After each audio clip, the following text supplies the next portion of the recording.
పాటు గుర్తుండిపోతాయి. అలాంటి ఒక అద్భుతమే పశ్చిమ కనుమల్లో విరబూసే నీలకురింజి పూలు. మనకు పుష్కరాలు వచ్చినట్లుగానే 12 ఏళ్లకు ఒక్కసారి మాత్రమే ఈ పూలు వికసిస్తాయి.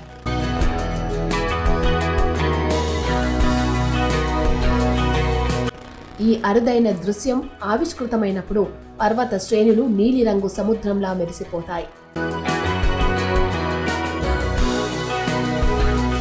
అయితే ప్రస్తుతం ఈ మొక్కలు అంతరించిపోయే ప్రమాదంలో పడడం పర్యావరణవేత్తలను ఆందోళనకు గురి చేస్తోంది. దక్షిణ భారతదేశంలోని కేరళ, తమిళనాడు, కర్ణాటక రాష్ట్రాల్లోని ఎత్తైన కొండ ప్రాంతాల్లో ఈ నీలకురింజి పెరుగుతోంది. సముద్ర మట్టానికి 1300 నుండి 2600 కిలోమీటర్ల ఎత్తులో పెరిగే ఈ పొదలు ఊదా నీలిరంగు పూలను పూస్తాయి. ఈ పూల వల్లే ఆ ప్రాంతానికి నీలగిరి పర్వతాలనే పేరు వచ్చిందని ప్రతీతి.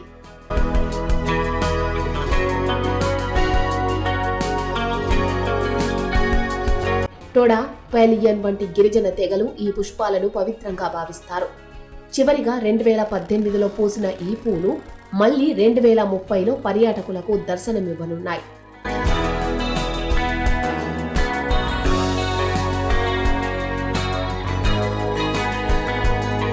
టీ, కాఫీ తోటల విస్తరణ మరియు పర్యాటక రంగం పెరుగుదల కారణంగా ఈ మొక్కల ఆవాసాలు దెబ్బతింటున్నాయి.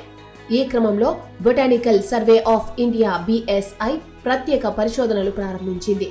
బాబాబుదాన్గిరి, కుడ్రేముఖ్, నీలగిరి వంటి ప్రాంతాల్లో ఈ మొక్కలకు ఎదురవుతోన్న సవాళ్లను 3 సభ్యుల కమిటీ అంచనా వేయనుంది. కేంద్ర పర్యావరణ మంత్రిత్వ శాఖ ఈ మొక్కను పర్యావరణ పరంగా అత్యంత కీలకమైనదిగా గుర్తించింది. అంతర్జాతీయ ప్రకృతి పరిరక్షణ సంఘం జాబితాలో చేరడంతో 2024 నుండి దీనికి అంతర్జాతీయ స్థాయిలో ప్రాధాన్యత పెరిగింది.